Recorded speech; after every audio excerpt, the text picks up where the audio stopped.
जी, हमारे पास इधर स्टूडियो में तो ये सारी चीजें नहीं है, क्योंकि अब इनकी कीमत इतनी ज्यादा हो गई है कि इनको खरीदते हुए भी बंदा दो दफा सोचता है। जो आधा किलो चीनी वो 55 रुपए की बात कर रहे थे, आज 80-85 रुपए की है। इसी तरह आटे की अगर बात करें तो 1 किलो आटा जो है वो आज तकरीबन 160 रुपए भी कुछ इलाकों में मिल रहा है। घी की बात करें तो वो 600 रुपए तक पहुंच चुका है। और आगे जाके उन्होंने ये भी कहा कि ये पेट्रोल के ऊपर क्यों टैक्स लिया जा रहा है, और आज जो पेट्रोल के ऊपर लेवी ली जा रही है वो भी हमारे सामने। तो इस चीज से एक चीज तो बिल्कुल वाज़ेह है कि हुक्मरानों को एहसास है, इनको पता होता है जब महंगाई हो रही है, लेकिन अब ये महंगाई को कंट्रोल करने के लिए क्या कर रहे हैं, और ये जो पेट्रोल वाला मामला है ये आगे किस तरफ जाएगा। और एक और बड़ी खबर जो आ रही है वो ये है कि अमेरिका से पाकिस्तान ने 10 अरब डॉलर की फंडिंग मांग ली है। इसकी क्या तफसीलात हैं, इस पर भी गुफ्तगू करेंगे। वज़ीर आज़म के इकोनॉमिक अफेयर्स के कोऑर्डिनेटर जनाब रहसान अफजल साहब ने हमें ज्वाइन किया। सर आपका बहुत बहुत शुक्रिया, थैंक यू सो मच। एक तो सर ये जो फैसला है कि रोज की बुनियाद पे पेट्रोल की कीमत ऊपर नीचे जाएगी, जिससे भी हम बात करते हैं, किसी किसान से करें किसी से भी करें, वो कहते हैं हम अपना बजट नहीं बना सकेंगे। और पेट्रोल पंप मालिकान ने तो हड़ताल की कॉल भी दी, अब उनसे बातचीत हुई है और उन्होंने अपनी हड़ताल मौखर कर दी है। तो इसके पीछे लॉजिक क्या है? बिस्मिल्लाहिर्रहमानिर्रहीम। देखिए, ये जो फिनोमेना है कि डेली बेसिस पे प्राइसेस जो है वो की जाती हैं कैलकुलेट, ये बहुत सारे ममालिक में किया जाता है। और इसका देखें, इसकी सबसे बड़ी जो बुनियाद बनी है, वजह बनी, वो जो एक क्राइसिस दुनिया भर में अभी आया हुआ है। अभी आपका स्ट्रेट ऑफ हुर्मुज़ जो है वो दोबारा बंद है। अभी रेड सीज़ के ऊपर हुतीज़ ने कहा है कि हमलावर करेंगे, उस पर भी पाकिस्तान ने रद्द अमल दिखाया है कि वो इसकी इजाज़त नहीं देंगे। तो उसकी वजह से आलमी मंडी में जो कीमतें बढ़ रही हैं और एक अनसर्टनिटी का माहौल है माशी तौर पे, सारे मुल्क जो हैं जो ऑयल इंपोर्टिंग ममालिक हैं उनके लिए एक बहुत बड़ा इशू बना हुआ है। तो सप्लाई चेन को मैनेज करने के लिए, और जितने भी नाकदीन थे जो इकोनॉमिक आप कह लें हातमताई हैं हमारे, जो तनकीद करते हैं हुकूमत पे, वो यही कहते थे कि इसको डीरेगुलेट करते हैं। और ये मैं समझता हूँ कि रिफॉर्म्स के हवाले से एक बड़ा इकदाम है, क्योंकि पहले आप 15 दिन तक प्राइस फिक्स करते थे, और अगर एवरेज जो है वो 15 दिन की जो आपने पिछले 15 दिन गुजरे उसके मुताबिक आप उनको एक प्राइस दे देते थे, तो ये कहा जाता था कि इनको स्टॉक्स पे बेनिफिट हो गया। तो अब तो डेली बेसिस पे तयन होगा। तो इसका ओवरऑल लॉन्ग रन पे अवाम को फायदा होगा। अभी ये क्योंकि प्राइसेस अभी बढ़ रही हैं तो लगता है कि जी ये डेली बेसिस पे बढ़ रही है तो इसका, लेकिन ये एक आपने डी रेगुलेशन की है और ये बड़ा इकदाम है डी रेगुलेशन की तरफ। इसके जो दीगर लवाजमात होते हैं, देखें जैसे आपने यूरोप की मिसाल दी, वहां पे ऐसा ही होता है। आप किसी भी पेट्रोल पंप पे जाएं, एक पे एक कीमत होती है, दूसरे पे दूसरी होती है, रोज की बुनियाद पे तब्दील भी होती है, लेकिन उनकी एक पूरी स्ट्रीम लाइन हुआ हुआ सिस्टम। यहाँ पे जो पेट्रोल पंप मालिकान कह रहे हैं कि लोग हमसे आके लड़ेंगे, रात को ओगरा चेंज कर देगी। अब डीजी खान में जो पेट्रोल पंप है वो उसको नहीं पता, तो वहां पे बहस होगी। तो ये जो पीछे इसका पूरा सिस्टम है उसको किस तरह फाल किया जाए? इतना कोई मसला नहीं है। ये हमने वैसे भी इसको जो है वो एक एक्सपेरिमेंट की तरीके से लेके चल रहे हैं। लोगों को बड़ा पेट्रोल प्राइस रोज सारों को पता चल जाएगी, क्या कोई पीछे नहीं रहेगा। आजकल ये इंटरनेट का दौर है, हर एक के पास मोबाइल है, तो कोई ऐसा इशू नहीं है। लेकिन ये एक बड़ा एक रिफॉर्म हुआ है। बेशक ये क्राइसिस के माहौल में हुआ है जहां कीमतें जो है वो बढ़ रही हैं, लेकिन इसका लॉन्ग टर्म फायदा भी आवाम को पहुंचेगा, आपकी सप्लाई चेन को पहुंचेगा, जो डिस्टर्ब नहीं होगी।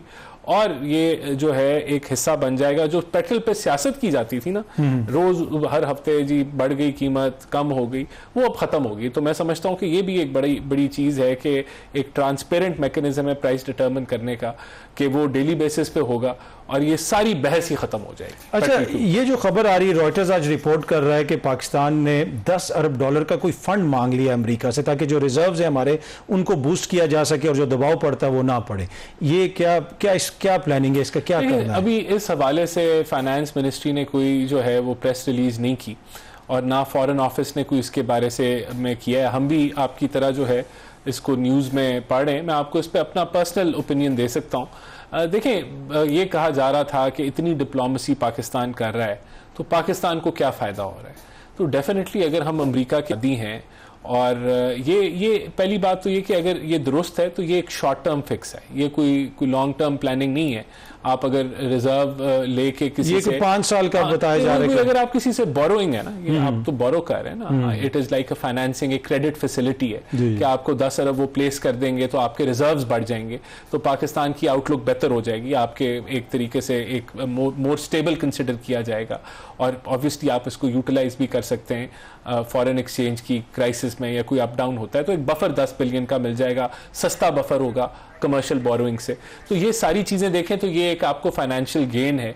क्या ये कोई लॉन्ग टर्म फिक्स, देखें फिक्स तो हमने अपनी एक्सपोर्ट को ही करना है, और रिजर्व जो बिल्ड एक्सपोर्ट से होंगे या आपकी बेहतर परफॉर्मेंस से होंगे उसका तो रद्द बदल कोई नहीं है, लेकिन इन दिस जर्नी जहां तक हम वहां पहुंचते हैं, अगर हमें ये 10 बिलियन मिलता है तो वो जो एक आपके ऊपर तनकीद थी कि आपको क्या गेन हुआ, आपको क्या फायदा हुआ, तो आप एक फाइनेंशियल आप अपनी स्ट्रेंथ डेवलप करेंगे इसके जरिए, तो ये खुशाइन चीज होगी अगर ये डेवलपमेंट हो जाती है, क्योंकि अगर आपको सस्ते रेट के ऊपर आपको क्रेडिट फैसिलिटी मिलती है, जो आप एक बफर बनेगा इमरजेंसी के अंदर, एक्सचेंज रेट स्टेबिलिटी के अंदर, और आपके रिजर्व्स को बिल्ड करेगा, तो इट्स अ पॉजिटिव। ठीक है, हम देख रहे हैं एक तरफ ये अमेरिका से फंड लेने की बात हो रही है, दूसरी तरफ सऊदी अरब से अब तेल भी मजीद जो फैसिलिटी है उसके अंदर भी हम चाहते हैं वो भी थोड़ी सी एनहांस हो। देखिए क्रेडिट लाइन बढ़ाना, तो आप ये देखें ना, कोई भी बिजनेस हो या कोई भी मुल्क हो या कोई भी इकोनॉमी हो, अगर उसकी क्रेडिट फैसिलिटी बढ़ती है तो it is a financial power आपको दूसरी तरफ से आउटपुट भी बढ़े ना, आप कर्जा लेके इधर से अपनी आउटपुट बढ़ाते हैं ना, बिजनेस में यही होता है, आप अपनी एक्सपोर्ट को बढ़ाते हैं, इन्वेस्टमेंट को बढ़ाते हैं,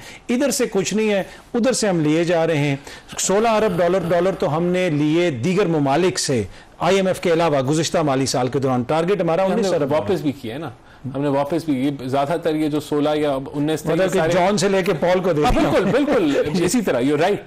यही इकोनॉमी में हमने, अगर आप देखें तो करंट अकाउंट डेफिसिट तो नहीं बढ़ा ना आपका, आज भी करंट अकाउंट डेफिसिट जो है वो $200 मिलियन से नीचे है, पिछले साल आप सरप्लस में थे, तो आप you're in a comfortable position macro economically, और आपने 3.7 की ग्रोथ की है and you don't have a current account deficit, तो ये एक ऐसी इंडिकेशन है कि आप सस्टेनेबल ग्रोथ के साथ आप आगे बढ़ रहे हैं। मुल्क आहिस्ता है, स्लो, मैं एडमिट करूंगा इट्स स्लो, लेकिन अगर आप जल्दी करेंगे फिर फंस जाएंगे, but you are going very carefully, और आप करंट अकाउंट डेफिसिट के बगैर आप आगे बढ़ रहे हैं। अच्छा, ये एक जो गवर्नमेंट एक्सपेंडिचर की बात होती है उसके ऊपर बार बार कहा जाता है कि इसको कम किया जा सकता है, वैसे तो इस दफा हमने सूबों में भी देखा कि बजट से सूबों के अंदर भी से भी पैसा लिया गया है, उधर कहाँ पे मसला है कि हमारा एक्सपेंडिचर कंट्रोल नहीं हो सक रहा और वो जो हमारे खर्चे हैं वो वैसे ही। देखिए ये इस डिबेट को हमें ज्यादा खोलना चाहिए। लोगों का ख्याल है कि जी मिसाल के तौर पे आपकी नेशनल फूड सिक्योरिटी की वजारत है, तो ज़राअत कौन सा होती है वफाक में, तो इसको बंद करें,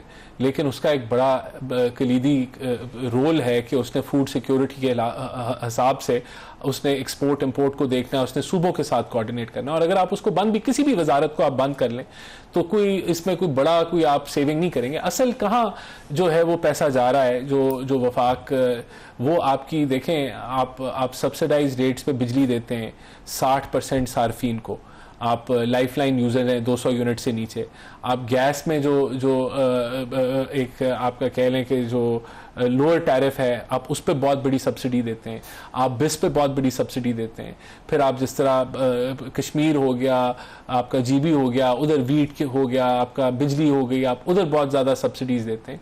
तो ये वो सब्सिडीज़ हैं या वो जो ये वो आपके पैसा है जो असूली तौर पे ये अगर आप देखें कि ये सब्सिडीज सूबों को देनी चाहिए, ये सब्सिडीज, तो ये अखराजात हैं जो मैटर करते हैं।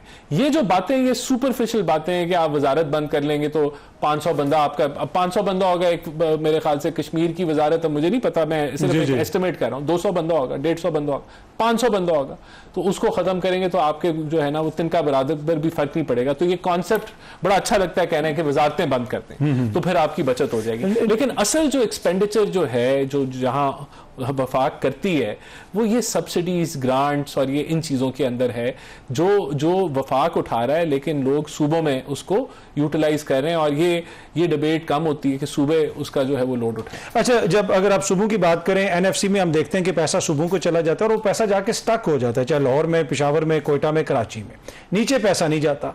आपको पता, आप चाइनीज मॉडल को भी आपने स्टडी किया है, जो इंडिपेंडेंट शहर हैं उनकी इकोनॉमी हमारे जो है सूबों के बराबर है, यहाँ पे तो नीचे सतह पे हम चीज को लेके नहीं जाते, और उसमें सबसे बड़ी रुकावट आपकी जमात पीपल्स पार्टी, तहरीक इंसाफ, ये सारी सियासी जमातें, सारी सियासी क़यादत है, वो नहीं चाहती कि मामला नीचे तक जाए। तो अगर आप सूबों को वो जिम्मेदारियां देना चाहते हैं तो फिर नीचे तक वो पैसा भी जाए ना, वो भी फिर हो। देखिए, आप ठीक कह रहे हैं, पंजाब प्रॉबेबली बेस्ट परफॉर्मर है डेवलपमेंट के हवाले से। आप 10, 15, 20 शहर हैं यहाँ। अगर आप सिंध में चले जाएं तो आपको शहर ही नहीं मिलते। कराची आप देख लें, कराची तबाह हुआ है, और कराची के अलावा वहाँ है ही कुछ नहीं सिंध में।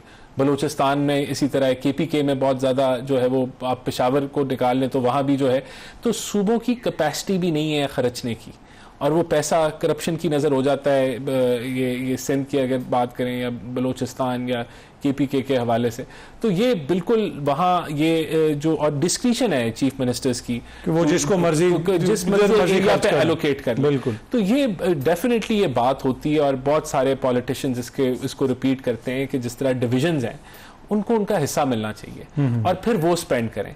वहां तो डिस्क्रिशन कम होनी चाहिए और वो पैसा जो है वो ट्रांसफर आगे हो।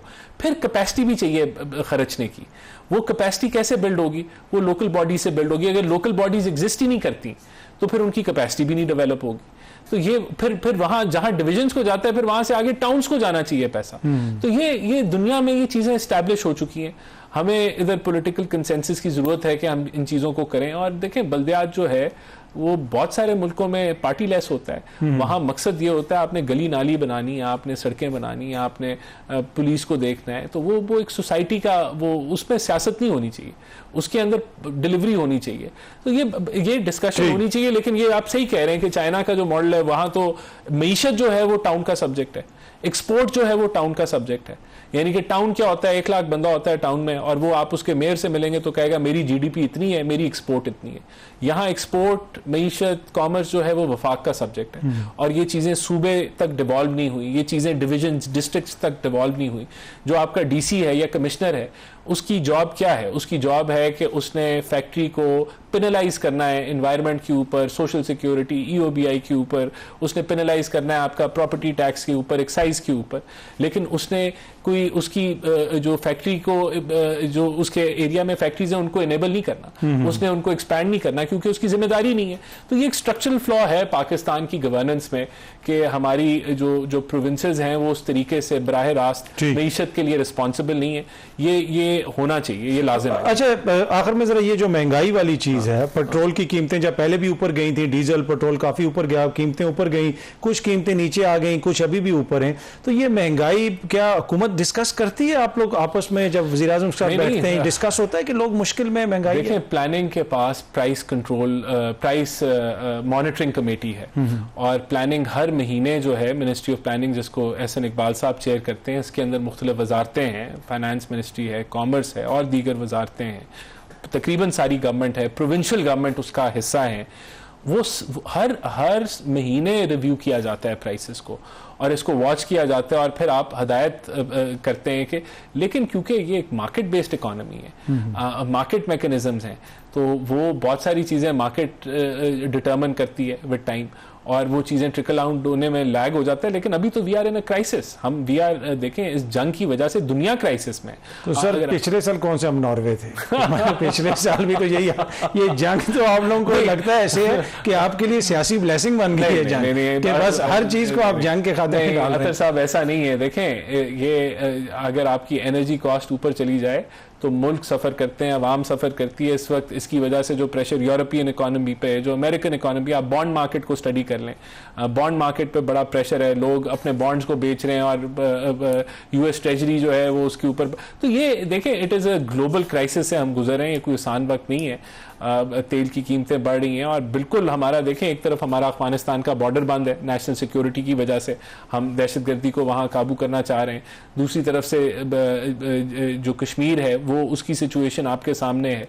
उसको फिर आपके बलूचिस्तान और KPK के अंदर जो दहशतगर्दी के, ये these are all it is a very tough phase जिससे पाकिस्तान गुजर रहा है। लेकिन मैं समझता हूँ कि हर लेवल पे, हर जगह पे काम हो रहा है, कोशिश कर रहे हैं कि हम इस बहरान से निकलें। राना एहसान अफजल साहब, बहुत बहुत शुक्रिया, थैंक यू सो मच हमें ज्वाइन करने के लिए। वक्त तो ऐसी ब्रेक का जी, ब्रेक से वापस आते हैं तो गुफ्तगू के सिलसिले को आगे बढ़ाएंगे।